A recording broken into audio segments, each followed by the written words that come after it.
Nessa segunda-feira, o primeiro dia do mês de julho, nós temos 3 confrontos muito importantes. Primeiro, não dá para descartar aqui no Campeonato Brasileiro a grande rivalidade entre Palmeiras e Corinthians. E também dentro de campo do Corinthians, o Palmeiras é muito favorito para o mercado. Agora eu te pergunto, você concorda com essa cotação do Palmeiras a 1,45? A gente vai falar sobre isso. Santos e Chapecoense e CRB e Brusque se enfrentam na Série B, mas na Eurocopa também temos confrontos muito importantes. A França enfrenta a Bélgica. Isso aqui poderia ser facilmente um confronto de final, de uma semifinal, mas vai acontecer nas oitavas. Afinal de contas, tanto a França quanto a Bélgica ficaram na segunda colocação dos seus grupos, né? E temos Portugal e Eslovênia. Aqui um favorito mais definido, porém uma seleção de Portugal que ainda tem um pouco mais a provar. Não foi uma primeira fase assim, uma fase de classificação tão forte de Portugal como eu imaginei que seria. Além disso, nós temos na Copa América, às 22 horas, Estados Unidos e Uruguai e Bolívia e Panamá. E a situação dos Estados Unidos é bem complexa. Por quê? Os Estados Unidos não pode jogar só pensando no empate, porque o Panamá, que venceu os Estados Unidos de virada, se não me falha a memória, enfrenta a Bolívia. E se o Panamá vence a Bolívia, o Panamá vai ultrapassar a seleção dos Estados Unidos se os Estados Unidos não vencer o Uruguai. Então a situação aqui fica um pouco mais complexa. Do lado do jogo da Bolívia com o Panamá, a Bolívia não tem praticamente chances de classificação por conta do saldo, então o Panamá é bem favorito e se vencer complica bastante a vida dos Estados Unidos. Meu nome é Theo Borges, esse é mais um Bom Dia Mercado, nosso planejamento diário sobre apostas e trade aqui no YouTube, e eu espero conseguir te ajudar a fazer o melhor planejamento possível para essa segunda-feira, dia 1º de julho. Vamos começar com a Euro, depois a gente fala da Copa América, falando sobre jogos e seleções, e aí a gente vai para o Campeonato Brasileiro, como é de costume, tá bom? O primeiro link na descrição, o bônus voltado para o Exchange, bônus de aprendizado, que eu sempre gosto de indicar para vocês aqui, e me pediram para divulgar também, nesse mês de Copa América, no primeiro comentário fixado, aí é outro link, o bônus do Sportbook, a casa de apostas da Betfair, voltado para você que busca apostas de longo prazo, apostas Panther, apostas onde você deixa correr até o final. Esse bônus é num reembolso total de até R$600. A sua primeira aposta do dia, se for perdedora, no valor até de R$15 você é reembolsado. Tá bom? Você tem a opção de escolher os 2 bônus, eu sempre indico o primeiro, mas fica a seu critério. Vamos começar falando sobre França e Bélgica. Se a gente falar sobre promessa e entrega, que é o termo que eu venho utilizando aqui na nossa análise de playoffs da Euro, dá para dizer que as duas prometeram alguma coisa e não entregaram praticamente nada, né? Mas vamos analisar um pouco mais a fundo esse contexto. Primeiro vamos falar aqui do grupo D, o grupo da França. A França ficou com 5 pontos, 1 vitória e 2 empates. Não pôde contar com o Mbappé, se não me falha a memória, no jogo contra a Holanda. O Mbappé que teve uma fratura, né, no nariz, teve que usar aquela máscara lá da Tartaruga Ninja, né? A gente sabe que ele tem esse apelido já, ficou engraçado até. E depois, se eu não me engano, ele entrou no jogo contra a seleção da Polônia no final, mas a França já não precisava, teoricamente, da vitória. Quando eu digo que teoricamente não precisava, é porque esperava-se que a Áustria e a Holanda fizessem um jogo de comadre, mas não foi o que aconteceu, né? A Áustria surpreendeu a Holanda, venceu por 3-2 e ultrapassou a França na tabela de classificação, colocando a França para enfrentar a Bélgica. Naquele momento eu não sabia ainda que era a Bélgica, mas colocando a França na segunda colocação. A França tem um estilo de jogo definido, um estilo de jogo que chama o adversário para cima e contra-ataca. Isso vem com o Deschamps há muito tempo. A França foi campeã do mundo 2018 assim, né? A França foi finalista da Copa do Mundo 2022 assim. Então não dá pra gente ficar só falando que esse sistema não funciona. Funciona, mas nem sempre agrada a todo mundo. Então se você não gosta de trabalhar dessa maneira, cuidado para você se abraçar na seleção da França, no peso da camisa da França, porque o estilo de jogo é diferente. Realmente às vezes não vai agradar todo mundo, ok? Então é uma França que chama o adversário para cima para poder contra-atacar. A Bélgica ficou também na segunda colocação do grupo E, com 4 pontos, teve uma derrota no início da competição e, sinceramente, entregou bem menos do que prometeu. Num grupo onde ela tinha tudo para ser líder isolada, se escolhesse talvez fazer um jogo um pouco mais propositivo, ela, nesse tipo de jogo um pouco mais reativo, acabou tendo dificuldade. Chamou o time da Eslováquia para cima, se complicou, tomando um gol no início, não conseguiu buscar. Teve até 2 gols anulados, mas não conseguiu buscar gols validados para poder empatar e virar o jogo. Empatou, venceu o jogo contra a Romênia, num gol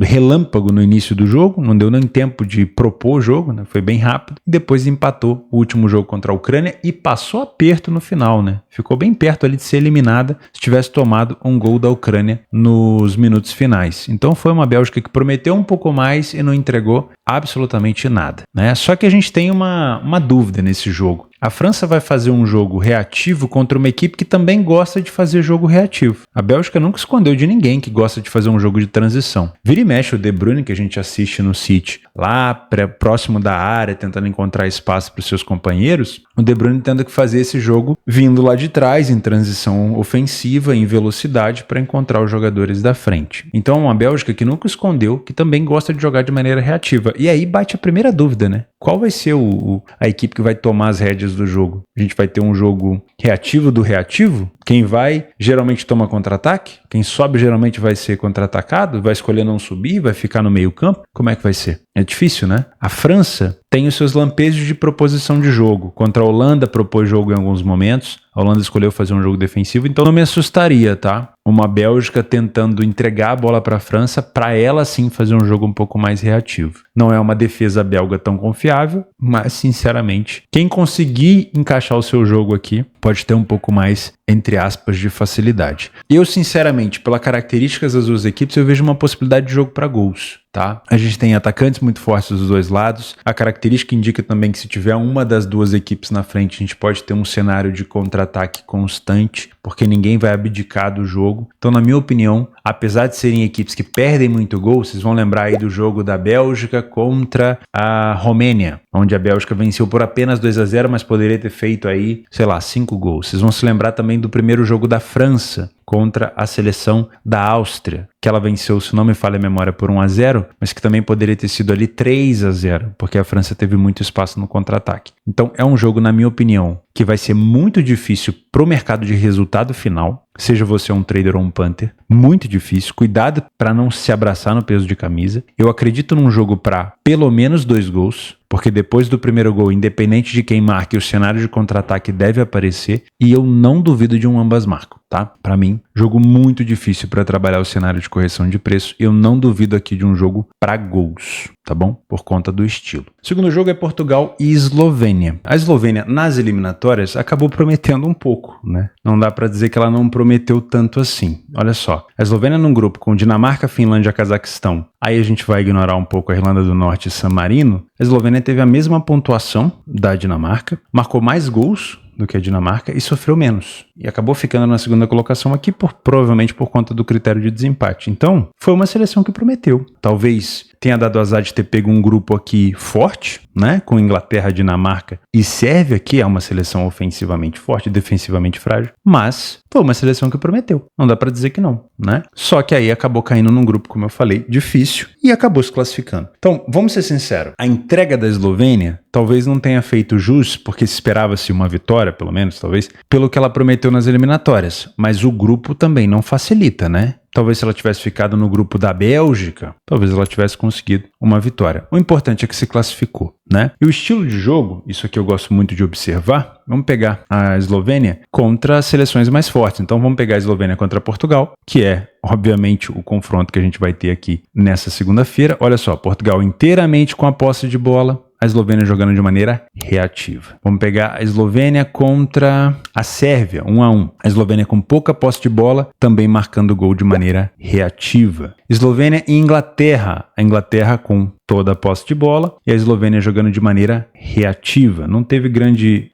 oportunidade aqui, grande chance. A Eslovênia nesse jogo não teve. Vamos pegar contra os Estados Unidos, que foi um amistoso. A Eslovênia teve pouquíssima posse de bola, marcando gol de contra-ataque. Perceba que isso é um padrão, tá? Eslovênia contra a Dinamarca, não tendo posse de bola e marcando um gol de maneira reativa. Então, basicamente, a gente já sabe o caminho das pedras aqui. Muito provavelmente, a análise tem que partir do seguinte ponto. Portugal com a posse de bola não quer dizer nada, porque a Eslovênia vai provavelmente, deixar Portugal ter a bola. Não, ou, acho que esse termo deixar é muita coisa, né? Não vai fazer tanta força para brigar por ela. Então, Portugal vai ter a bola. Então, isso não pode ser, no seu critério de superioridade ou inferioridade, a definição de que Portugal já está melhor no jogo, tá? Esse é um ponto importante. Então, a Eslovênia vai jogar sem a bola. E a Eslovênia marca a maioria dos seus gols contra grandes equipes de contra-ataque, onde não está melhor no jogo. Um tipo de gol que a gente costuma brincar, que vem da bunda, entre aspas, né? Óbvio que a seleção treina para jogar assim. Ela não bate palma e cai um gol. Não, ela treina, ela sabe os caminhos, ela sabe o que precisa ser feito. Mas na maioria das vezes, o adversário está se sentindo superior, ele está melhor ali. E ela vai lá e dá aquele golpe. Isso é um problema, porque na maioria das vezes, para nós que trabalhamos a favor do favorito, se não tem sinal, a gente acaba tomando esse gol. Então é um jogo onde, se Portugal não fazer um excelente jogo de recuperação de segunda bola, a gente pode tomar um gol contra a posição. Tomara que não, mas pode, ok? Então vamos marcar aqui a possibilidade de trabalhar a favor de Portugal. O cenário do jogo é basicamente esse, Portugal com a bola tentando encontrar espaço. Se Portugal tomar um gol de contra-ataque aqui, vai ter que buscar até o final, porque teve dificuldade contra a República Tcheca para virar o jogo. Teve bastante dificuldade, foi lá no finalzinho. Então é um Portugal que já tomou gol assim de maneira mais repentina, estando melhor em campo. Então a gente tem que tomar cuidado. Tem como evitar tomar esse tipo de gol? Só se você não estiver no mercado. Mas aí não faz sentido. Todo método tem risco. A partir do momento que você entra no mercado, qualquer tipo de metodologia, você está sofrendo um risco. Quanto mais Portugal estiver desempenhando um bom futebol na recuperação de segunda bola, e aí passa muito pelo Pepe, que apesar da idade é um jogadoraço nesse tipo de jogo, de recuperação de segunda bola. Quanto mais Portugal recuperar a segunda bola, menos chance ele vai dar para os contra-ataques da Eslovênia, ok? Eu, como um Panther, venho para buscar esse gol de Portugal, porque ele tende a ter posse e superioridade, mas caso Portugal esteja cedendo demais os contra-ataques para a Eslovênia, eu vou optar por ficar de fora. Dá para tomar um gol contra a posição nesse jogo? Dá. Infelizmente dá, mas tomara que não. Né? Em relação ao mercado de gols, a gente só vai ver a Eslovênia saindo para o jogo se ela sair atrás do placar. E muito provavelmente isso vai acontecer lá para o final. Né? Portugal pode sair na frente, a Eslovênia ainda pode se segurar e talvez vá para cima no final. E aí a gente pode ter um cenário de mais um gol, um cenário de over 1,5 lá na frente. Tá? Se a Eslovênia sair na frente, é provável que esse jogo fique ainda mais amarrado, com Portugal alçando bola o tempo todo, finalizando de fora da área o tempo todo e a Eslovênia tentando se segurar. Óbvio, quanto mais recuada você estiver, menos agredindo seu adversário você estiver, mais chance você tem de tomar um empate. Então eu não duvido se a Eslovênia sair na frente que Portugal consiga empatar na bola aérea, na finalização de fora da área, na jogada individual, pode acontecer sim. Ainda mais se a Eslovênia marcar cedo. Acho que é o pior cenário, né? Fazer um gol cedo e tentar se segurar até o final do jogo é bem difícil, porque Portugal vai fazer um bombardeio ali para tentar buscar essa vitória. Tá bom? Na Copa América, a situação de Estados Unidos e Uruguai é completamente distinta. O Uruguai já está praticamente classificado, joga por um empate aqui, mesmo perdendo pelo saldo de gols, vai classificar na primeira colocação. E os Estados Unidos precisa da vitória, mas o Uruguai joga muito bem de maneira reativa. Então, se os Estados Unidos quiser, a partir de agora, jogar de maneira propositiva para cima do Uruguai, ele tende a se complicar. Por quê? Os Estados Unidos não gosta muito de jogar com a bola, ele joga de maneira reativa. Contra o Uruguai, que não precisa da vitória e que joga bem de maneira reativa, quem precisa da vitória dos Estados Unidos é ele que deve propor o jogo. Então, a gente tende a ter aqui os Estados Unidos sofrendo com contra-ataques e eu não duvido de um cenário de over 1,5 gols aqui e até acho que o Uruguai pode castigar os Estados Unidos nesse jogo, tá? Protocolarmente, eu acho que é para correção de preço, mas não duvido de um jogo para gols. Bolívia e Panamá, a Bolívia praticamente eliminada, o saldo de gols da Bolívia que é já de -7 e o Panamá precisa da vitória. Lembrando, o Panamá venceu os Estados Unidos estavam com um homem a menos, ok? Lembre-se disso, mas o Panamá precisa da vitória. Eu não duvido aqui de um jogo para pelo menos 2 gols também, tá? O problema é o horário, né? Muito tarde, meu Deus. No Campeonato Brasileiro, nós temos o derby entre Corinthians e Palmeiras, Palmeiras e Corinthians. Como eu falei na introdução, o extracampo e o dentro de campo do Corinthians não é bom. A fase do Corinthians não é boa. E a fase do Palmeiras, no geral, de maneira geral, é muito boa. É claro que o Palmeiras vem de uma derrota por 3-0 fora de casa para o Fortaleza, mas o Palmeiras está dentro do G4 e o Corinthians está dentro do Z4. A situação é bem diferente. Né? Dentro de casa, vamos utilizar aqui o PDF de apoio. Ó. Dentro de casa, o Palmeiras venceu 3 das últimas 3 partidas, não tinha começado muito bem, né? Saiu na frente em 50% dos jogos, é pouco ainda, para a equipe do Palmeiras, mas vai enfrentar um Corinthians que ainda não venceu fora de casa. Tudo bem, esse jogo é em São Paulo, mas não é na casa do Corinthians. Foi o primeiro a marcar em apenas 17% dos jogos, ficou sem marcar em quase 70% dos jogos e sofreu gol em todos os jogos que disputou. E aí a gente começa a desenhar e entender por que a cotação do Palmeiras é tão baixa. Você acredita que essa cotação é justa? Eu tenho sempre, vocês me conhecem, eu tenho sempre um respeito muito grande pelo clássico, pelo derby. Por quê? Porque o time que tá mal, ele olha pro derby, pro clássico, como uma oportunidade de virar a chave, né? E pro time que tá bem, cara, a pior coisa que tem pro time que tá bem é jogar um clássico. Porque